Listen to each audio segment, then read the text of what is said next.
To the dais of Vidya Ratna Awards 2025, the Honorable Chief Minister of Kerala, Shri V.D. Satheeshan.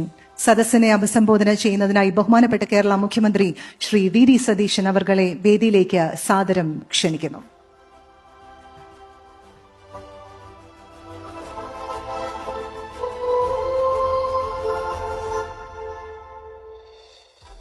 ഏറ്റവും ബഹുമാന്യരായ വിശിഷ്ടാതിഥികളെ, ഏഷ്യാനെറ്റിന്റെ team members, നമ്മുടെ സംസ്ഥാനത്തിന്റെ വിവിധ ഭാഗങ്ങളിലായി എത്തിയിട്ടുള്ള അധ്യാപക ശ്രേഷ്ഠരെ, സുഹൃത്തുക്കളെ, ഞാൻ ആദ്യമായി വൈകി വന്നതിൽ ക്ഷമ ചോദിക്കുകയാണ്. അധ്യാപകരുടെയും വിദ്യാർത്ഥികളുടെയും പരിപാടിയിൽ പോകുമ്പോൾ കൃത്യസമയത്താണ് പങ്കെടുക്കേണ്ടത്. പക്ഷെ രാവിലെ മുതൽ മാവേലിക്കര, കോട്ടയം തുടങ്ങിയ സ്ഥലങ്ങളിൽ 4-5 പരിപാടികളിൽ പങ്കെടുത്തപ്പോൾ ചില പരിപാടികൾ ഡിലേഡായി. ഞാനല്ല ഡിലേ ആയത്, അവരുടെ പരിപാടികൾ ഡിലേ ആയതുകൊണ്ടാണ്. ഞാൻ 7:15 എത്താൻ കഴിയാം എന്ന് കരുതിയാണ് പോകുന്നത്. നിങ്ങൾക്ക് സംഘാടകർക്കുണ്ടായ അസൗകര്യത്തിന് ഞാൻ ക്ഷമ ചോദിക്കുക. നിങ്ങൾ വിചാരിക്കരുത് ഇങ്ങനെ സ്ഥിരം വൈകി വന്ന ഒരാളാണെന്ന്. അധ്യാപകരാരും എന്നെ തെറ്റിദ്ധരിക്കുകയും ചെയ്യരുത്. എനിക്ക് വളരെ സന്തോഷം. ഞാൻ ഏഷ്യാനെറ്റിനെ പ്രത്യേകമായി അഭിനന്ദിക്കുന്നു. വിദ്യാരത്ന അവാർഡ് അധ്യാപകർക്ക് ഏർപ്പെടും. അത് കേരളത്തിലെ അധ്യാപകർക്ക് വലിയ പ്രോത്സാഹനമായി മാറും എന്നാണ് എൻ്റെ വിശ്വാസം. നമ്മളൊരു പുതിയ തലമുറയെ വാർത്തെടുക്കുന്ന മഹായത്നത്തിലാണ്. അതിലെ മേജർ റോള് പ്ലേ ചെയ്യുന്നവരാണ് അധ്യാപകർ എന്ന് പറയുന്നത്.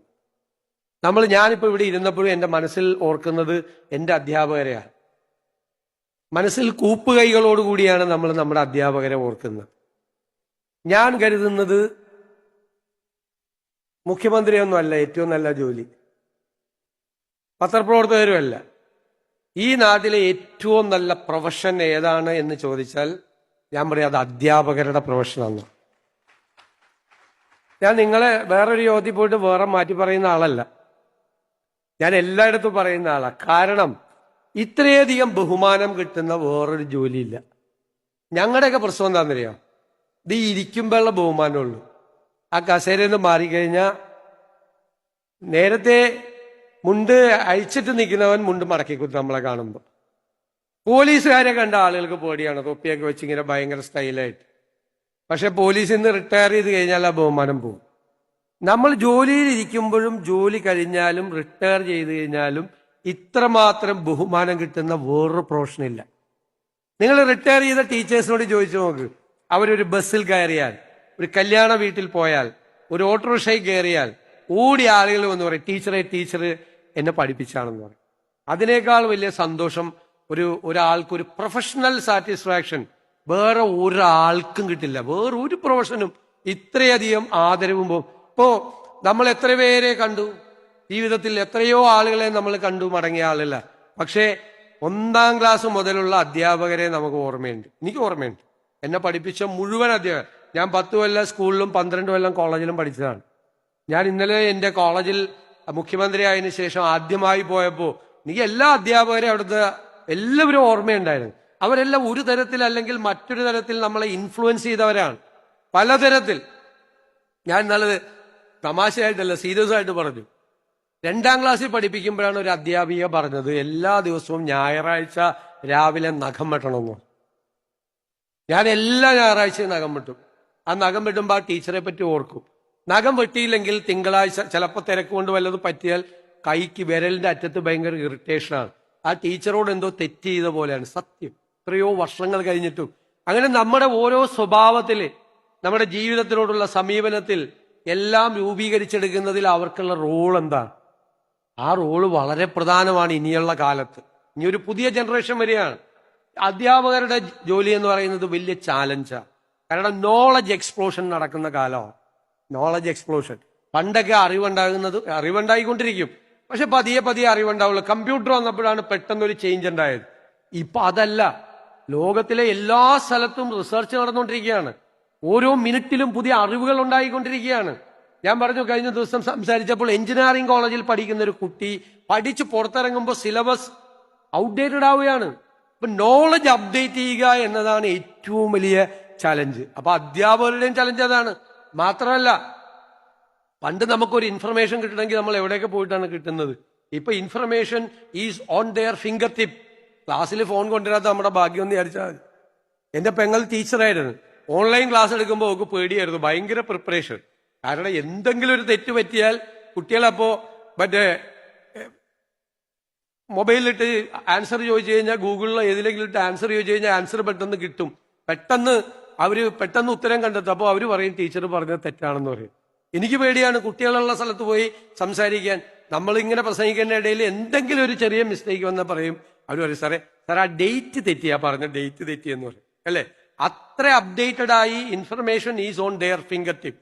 അപ്പൊ അധ്യാപകരും അതിനൊത്ത് അവരും മാറേണ്ട ഒരു സ്ഥിതിയിലേക്ക് നിർബന്ധിതരായിരിക്കുകയാണ്. പണ്ട് BEdന് പോയപ്പോഴോ അല്ലെങ്കിൽ TTCക്ക് പോയപ്പോ ഉള്ള ഒരു ട്രെയിനിങ്ങിന്റെ അപ്പുറത്തേക്ക് നിങ്ങളുടെ ഒരു ചാലഞ്ച് മാറിയിരിക്കുകയാണ് വിദ്യാഭ്യാസ രംഗം എന്ന് പറയുന്നത്. അപ്പം നമുക്ക് മാത്രമല്ല ഇന്നത്തെ ഈ ഒരു പുതിയ കാലത്തിൽ കുട്ടികളെ രൂപപ്പെടുത്തിയെടുക്കുന്നതിൽ നമുക്ക് വലിയ പങ്കുണ്ട്. പ്രത്യേകിച്ച് ഡ്രഗ്സ് എല്ലാം കുട്ടികളെയാണ് ടാർഗറ്റ് ചെയ്യുന്നത്. ക്യാച്ച് ദ യങ് എന്ന് പറയുന്നത് ശരിക്കും ഡ്രഗ് മാഫിയാണ് യഥാർത്ഥത്തിൽ ചെയ്യുന്നത്.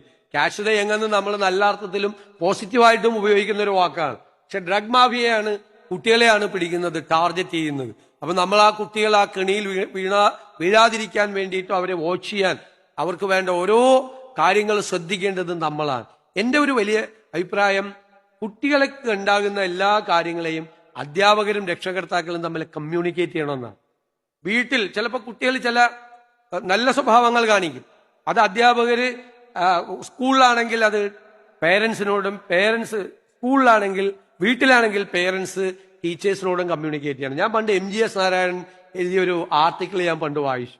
അദ്ദേഹം വിദേശത്തൊരു യൂണിവേഴ്സിറ്റിയിൽ വിസിറ്റിംഗ് പ്രൊഫസറായി പോയി, ഫാമിലിയെ കൂടി കൊണ്ടുപോയി. അപ്പോൾ ചെറിയ ക്ലാസ്സിലാണ് മകൻ. ഒരു ദിവസം സ്കൂളിൽ നിന്ന് ഫോൺ വന്നു. ഏറ്റവും അടുത്ത ദിവസം വന്ന് സ്കൂളിൽ വന്ന് പ്രിൻസിപ്പലിനെ കാണണം. അപ്പൊ ഇവിടെ പ്രിൻസിപ്പല് പിന്നെ വീട്ടിൽ നിന്ന് സ്കൂളിനെ പാരന്റിനെ വിളിപ്പിച്ചാലുള്ള സ്ഥിതി എന്താ, എന്തോ കുഴപ്പം മകൻ കാണിച്ചിട്ടുണ്ടെന്നാണ്, അല്ലാതെ വിളിക്കൂലല്ലോ. അപ്പൊ ഇദ്ദേഹം അടുത്ത ദിവസം തന്നെ ഡേറ്റ് കൊടുത്ത് ചെന്ന് മോൻ എന്തെങ്കിലും. അപ്പൊ ചെന്ന സമയത്ത് പ്രിൻസിപ്പൽ ഇരിക്കുന്നു, ക്ലാസ് ടീച്ചർ ഇരിക്കുന്നു, മാത്സ് ടീച്ചർ ഇരിക്കുന്നു. ഇവര് മൂന്നുപേരും കൂടി ഇരിക്കുക. അപ്പൊ മാത്സ് ടീച്ചറോട് സംസാരിക്കാൻ പറഞ്ഞു. അപ്പൊ മാത്സ് ടീച്ചർ പറഞ്ഞു, നിങ്ങളുടെ മകൻ മാത്തമാറ്റിക്സിൽ ഈ പ്രോബ്ലംസ് സോൾവ് ചെയ്യുന്നതിൽ അസാമാന്യമായ സ്പീഡാണ്. ഞാൻ പ്രോബ്ലം എല്ലാം ഇട്ടുകൊടുത്ത് തിരിയുമ്പോഴേക്കും ഈ കുട്ടി പെട്ടെന്ന് ഇത് ചെയ്യും. ഈ കുട്ടി ചെയ്തു കഴിഞ്ഞിട്ട് അരമണിക്കൂർ കഴിഞ്ഞിട്ടാണ് ബാക്കിയുള്ള കുട്ടികൾ പ്രോബ്ലം സോൾവ് ചെയ്യുന്നത്. ഇയാൾക്ക് മാത്തമാറ്റിക്സിൽ അസാമാന്യമായ ഒരു താല്പര്യമുണ്ട്. ഇയാള് വലിയ മാത്തമാറ്റീഷ്യൻ ആവാനുള്ള എല്ലാ സാധ്യതകളും ഉണ്ട്. അതുകൊണ്ട് വീട്ടിലൊന്ന് ശ്രദ്ധിക്കണം, അതിന് വേണ്ടിയിട്ടാണ് വിളിച്ചതെന്ന് പറഞ്ഞു. അപ്പൊ അദ്ദേഹത്തിന് ഒരു പിടിയും കിട്ടിയില്ല. ഇവൻ അത്രയും ഒരു പ്രത്യേകത കാണിച്ചായിട്ട് ഇദ്ദേഹത്തിന് അറിയില്ല. പിന്നീട് അന്വേഷിച്ചപ്പോഴാണ് ഇവിടുന്ന് ടേബിൾ പഠിച്ചിട്ടാണ് പോയത് പെരുക്കപ്പെട്ടിയ. അവിടെ ടേബിൾ പഠിപ്പിക്കുന്നത് കുറച്ചുകൂടി ഡിലേഡ് ആയിട്ടാണ്. അപ്പൊ അവിടുത്തെ കുട്ടികൾക്ക് ടേബിൾ അറിയില്ല, ഈ മൾട്ടിപ്ലൈ ചെയ്യാനൊന്നും അറിയത്തില്ല. ഇവന് ഇത് മൾട്ടിപ്ലൈ ചെയ്യാൻ ഇവിടുന്ന് പഠിച്ചിട്ട് പോയതുകൊണ്ട് മറ്റു കുട്ടികളെക്കാൾ വേഗത്തിൽ മൾട്ടിപ്ലൈ ചെയ്ത് വേഗത്തിൽ പ്രോബ്ലം സോൾവ് ചെയ്ത് സൊല്യൂഷൻ കണ്ടെത്തിയതാണ്, റിസൾട്ട് വന്നതാണ്. പക്ഷേ നമ്മൾ മനസ്സിലാക്കണം, അദ്ദേഹം പറയാണ്, ആ കുട്ടികളിലുണ്ടായ ഒരു ചെറിയ മാറ്റം മറ്റു കുട്ടികളിൽ നിന്ന് വ്യത്യസ്തമായി ഈ കുട്ടി കാണിച്ച പ്രത്യേകമായൊരു കഴിവ് മാത്സ് ടീച്ചർ നോട്ട് ചെയ്ത് അത് ക്ലാസ് ടീച്ചറെ അറിയിച്ച്, ക്ലാസ് ടീച്ചർ പ്രിൻസിപ്പലിനെ അറിയിച്ച്, പ്രിൻസിപ്പൽ പാരന്റിനെ വിളിച്ചു വരുത്തിയേക്കാണ്. എനിക്ക് അത്ഭുതം തോന്നിപ്പോയി. അതാണ് ആ ഒരു കമ്മ്യൂണിക്കേഷൻ. നമ്മുടെ കുട്ടികളെല്ലാം ഒരു തരത്തിൽ അല്ലെങ്കിൽ മറ്റൊരു തരത്തിൽ കഴിവുള്ള കുട്ടികളാണ്. ആ കഴിവ് പേരൻസോ അല്ലെങ്കിൽ ടീച്ചേഴ്സോ കണ്ടുപിടിച്ച് അവരെ പ്രൊമോട്ട് ചെയ്ത് അവരെ നല്ല ട്രാക്കിലേക്ക് കൊണ്ടുവരിക എന്ന് പറ്റും. നമുക്ക് വിദ്യാഭ്യാസ രംഗത്ത് തീർച്ചയായിട്ടും ഒരുപാട് മാറ്റങ്ങൾ വേണം. പ്രത്യേകിച്ച് ജനറൽ എഡ്യൂക്കേഷൻ രംഗത്ത് ഹയർ സെക്കൻഡറി എന്നൊക്കെ പറയുന്നത് ഭയങ്കര ടേണിംഗ് പോയിന്റാണ്. കുട്ടികളെ ഒരു ട്രാക്ക് ചെയ്ത് കൊണ്ടുപോവുക, അവരുടെ ടേസ്റ്റ് അറിഞ്ഞ് അവരെ ഓരോ സബ്ജക്റ്റിനോടും അവരെ പാഷനേറ്റ് ആക്കി കൊണ്ടുപോവുക. അവരെ അധ്യാപകർക്ക് ഞാൻ സത്യത്തിൽ എനിക്കിപ്പോഴും ഓർക്കും, ഓരോ അധ്യാപകരെ നമ്മൾ ഓർക്കും. ഞാൻ പഠിക്കുന്ന സമയത്ത് ഒരു ദിവസം സാധാരണ ഞാൻ ഫസ്റ്റ് ബെഞ്ചിൽ എന്നെ ഫസ്റ്റ് ആയിട്ട് ഇരുത്തും, കുഴപ്പമൊന്നും ഉണ്ടാക്കാതിരിക്കാൻ വേണ്ടിയിട്ട്. ഒരു ദിവസം ഞാൻ ബാക്ക് ബെഞ്ചിൽ പോയിരുന്ന് ഞാൻ സാറ് ക്ലാസ് എടുത്തുകൊണ്ടിരിക്കുന്ന സമയത്ത് ഒരു നോവൽ വായിച്ചുകൊണ്ടിരുന്നു. ഈ പുസ്തകം ഇങ്ങനെ വെച്ചിട്ട് അദ്ദേഹം അത് കണ്ടുപിടിച്ച് പൊട്ടിത്തെറിച്ചു ക്ലാസ്സിൽ. എന്നിട്ട് പറഞ്ഞു, ഒരാള് തൊണ്ട പൊട്ടി ഇങ്ങനെ സംസാരിക്കുമ്പോൾ അത് ശ്രദ്ധിക്കാതെ ഒരു നോവൽ വായിച്ചുകൊണ്ടിരിക്കുക എന്നുള്ള ഗുരുതരമായ തെറ്റാണെന്ന് പറയുന്നത് ഭയങ്കരമായിട്ട് ശാസ്ത്രീയ. എനിക്കും വിഷമമായി. ഞാനിപ്പോൾ പ്രസംഗിക്കുമ്പോൾ ആരെങ്കിലും വേറെ വർത്തമാനം പറഞ്ഞിരുന്നാൽ ഞാൻ മൂഡ് ഓഫ് ആവും. അവിടെ രണ്ടുപേരും സംസാരിക്കുന്നുണ്ട്, ഞാൻ ഇവിടെ നിന്ന് കാണുന്നുണ്ട്, ഞാൻ പെട്ടെന്ന് ഡൗൺ ആവും. അവിടെ അവർ രണ്ടുപേരും തോളെ കൈവച്ച് സംസാരിക്കുക. ഇപ്പോ രണ്ടുപേരും നമ്മൾ പറയുന്ന എന്നാ അവർ കേൾക്കുന്നില്ല, ശ്രദ്ധിച്ചില്ലേ? അപ്പൊ നമുക്ക് പെട്ടെന്ന് വിഷമവും. ആ 1000 പേര് ഇരിക്കുന്ന സ്ഥലത്താണെങ്കിലും നമ്മൾ പറഞ്ഞത് ശ്രദ്ധിച്ചില്ലെങ്കിൽ നമുക്ക് ഭയങ്കര വിഷമവും. അപ്പൊ ക്ലാസ് ടീച്ചർ സംസാരിച്ചുകൊണ്ടിരിക്കുമ്പോൾ നമ്മൾ സംസാരിക്കുമ്പോൾ അദ്ദേഹം ക്ലാസ് എടുക്കുമ്പോൾ നമ്മൾ എന്നോട് ഭയങ്കരമായിട്ട് ശാസിച്ചു. അപ്പൊ ഞാൻ സോറിയൊക്കെ പറഞ്ഞിരുന്നിരുന്നു. എനിക്ക് മനസ്സിലായി തെറ്റാണെന്ന്. 9ാം ക്ലാസ്സിൽ പഠിക്കുമ്പോൾ 4 മണിയാകുമ്പോൾ സ്റ്റാഫ് റൂമിൽ വന്നു. ഞാനടുത്ത് കുട്ടികളുടെ മുമ്പിൽ വെച്ച് അടിക്കാൻ വല്ല വിഷമമായതുകൊണ്ട് ചൂരിൽ വെച്ച് ഒരു അടി തരാൻ വേണ്ടിയിട്ടായിരിക്കും. അടി പ്രതീക്ഷിച്ച് ഞാൻ 4 മണിയായപ്പോൾ സ്റ്റാഫ് റൂമിൻ്റെ എത്തി. സ്റ്റാഫ് റൂമിലാണ് തൊട്ടപ്പുറത്താണ് ലൈബ്രറി ചേർന്നുകൊണ്ട്. ഇദ്ദേഹം ഞാൻ ചെല്ലുമ്പോൾ ഒരു തുണി എടുത്തിട്ട് തുടക്കുകയാണ്, അലമാരയൊക്കെ തുടക്കുക. ആ ലൈബ്രറിയിൽ നിന്ന് അങ്ങനെ ആരും പുസ്തകം എടുക്കാറില്ല. എന്നിട്ട് ആ പുസ്തകം എടുത്തിട്ട് പറഞ്ഞു, ഇതാണ് ഇവിടുത്തെ ലൈബ്രറി, ഇവിടെ നല്ല പുസ്തകങ്ങളുണ്ട്. നീ നല്ല പുസ്തകം പുതിയത് മേടിക്കണം എന്ന് പറഞ്ഞു കഴിഞ്ഞാൽ ഞാൻ പുതിയ പുസ്തകം കൂടി മേടിക്കാൻ എനിക്ക് അതിനുള്ള അധികാരമുണ്ട്. ഈ പുസ്തകങ്ങളെല്ലാം എനിക്ക് ഏത് ടൈപ്പ് പുസ്തകമാണ് വായിക്കാൻ ഇഷ്ടം. ഞാൻ അന്തം വിട്ട് അടി കിട്ടാൻ വേണ്ടി പോയതാ. അദ്ദേഹം പറഞ്ഞു വായിക്കണം, പക്ഷെ ക്ലാസ്സിൽ വായിക്കരുത്. ക്ലാസ് എടുക്കുമ്പോൾ വീട്ടിൽ പോയിട്ട് ഇത് വായിക്കണം.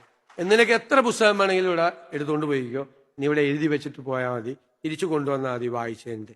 വായിച്ച പുസ്തകങ്ങളെ പറ്റി എന്നോട് പറഞ്ഞു തന്നെ, വായിച്ചത് എങ്ങനെയാണ്. ഞാൻ കരഞ്ഞു. ക്ലാസ് റൂം സ്റ്റാഫ് റൂമിലിരുന്ന് ഞാൻ കരഞ്ഞു.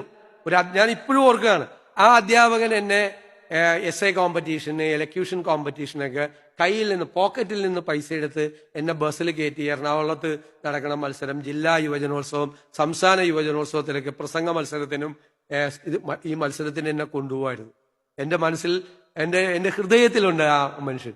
ഞാൻ ആ സ്റ്റാഫ് റൂമിലിരുന്ന് ഞാൻ കരഞ്ഞു. സ്നേഹം, അധ്യാപന സ്നേഹം, എന്നെ വായന. പിന്നീട് എപ്പോഴും കാണുമ്പോൾ നിന്നോട് ചോദിക്കും, നീ എത്ര പുസ്തകം വായിച്ചു ഈ മാസം? അത് വായിച്ചോ, ഇത് വായിച്ചോ, ആ നോവൽ വായിച്ചോ, MTയുടെ ഇത് വായിച്ചോ? അതെയാണ് എന്നോട് പറഞ്ഞത്, മഞ്ഞ് വായിക്കാൻ പറഞ്ഞത്. എന്നിട്ട് മഞ്ഞ് വായിച്ചിട്ടുള്ള കമന്റ് എന്നോട് കുറിപ്പെഴുതി തരാനൊക്കെ പറയും. അധ്യാപകൻ നമ്മളെ വായനക്കാരനാക്കാൻ വേണ്ടിയിട്ട് ക്ലാസ്സിൽ വഴക്ക് പറഞ്ഞ അധ്യാപകൻ നമ്മളിത് വായിക്കുന്നത് കണ്ടിട്ട് ആ ദേഷ്യമല്ല നിലനിർത്തിയത്. അപ്പൊ അധ്യാപകർക്ക് എത്രമാത്രം ഇൻഫ്ലുവൻസ് ചെയ്യാൻ പറ്റും. ഞാൻ ഓർത്തെടുത്ത് എനിക്ക് ഒരുപാട് കാര്യങ്ങൾ എങ്ങനെ സത്യമായിട്ടും പറയാൻ പറ്റും, ഭയങ്കര രസമായിട്ട്. അത് നിങ്ങൾ എപ്പോഴും മനസ്സിൽ വിചാരിക്കുക, നിങ്ങൾക്ക് ഒരു നല്ല ആളുകളെ ക്രിയേറ്റ് ചെയ്തെടുക്കാൻ പറ്റും. ഈ നാടിന്റെ അഭിമാനമായി മാറേണ്ട കുഞ്ഞുങ്ങളെ നിങ്ങൾക്ക് വളർത്തിയെടുക്കാൻ പറ്റും. നിങ്ങളവരെ ക്രിയേറ്റ് ചെയ്യുന്ന വലിയ ഈ നാടിന്റെ സ്വപ്നങ്ങളെ യാഥാർത്ഥ്യമാക്കാൻ കഴിവുള്ളവരാണ് അധ്യാപകർ. സത്യത്തിൽ അധ്യാപകർക്ക് നല്ല റീഓറിയന്റേഷൻ ഇപ്പോഴത്തെ കാലത്ത് പുതിയ സബ്ജക്റ്റിലും മറ്റു കാര്യങ്ങളിലുമെല്ലാം അവരെ റീഓറിയന്റേഷൻ അധ്യാപകർക്ക് കൊടുക്കണം. ഗവൺമെന്റ് ഗൗരവതരമായി ഞാൻ അഡീഷണൽ ജോലി തരുന്നു എന്ന് പറഞ്ഞിട്ട് വിഷമിക്കരുത്. ഞാൻ വന്നിട്ടൊരു പണി തന്നിട്ട് പോവാണെന്ന് വിഷമിക്കരുത്. മാത്രമല്ല, ഈ നോളജ് അപ്ഡേറ്റ് ചെയ്യുന്നതിന് വേണ്ടിയിട്ടുള്ള സംവിധാനങ്ങൾ, അധ്യാപകരെ കൂടുതൽ എക്യുപ്പ് ചെയ്യുന്നതിനുള്ള സംവിധാനങ്ങളെ കുറിച്ച് ഗവൺമെന്റ് ഗൗരവതരമായി ആലോചിക്കും. മികച്ച അധ്യാപകരുള്ള ഒരു സ്റ്റേറ്റാണ് കേരളം എന്നുള്ള അഭിമാനം നമുക്കുണ്ട്. ആ അധ്യാപകരെ കുറെ കൂടെ മികച്ചതാക്കാൻ ഗവൺമെന്റിന് എന്തെല്ലാം ചെയ്യാൻ പറ്റും അതെല്ലാം ചെയ്യും.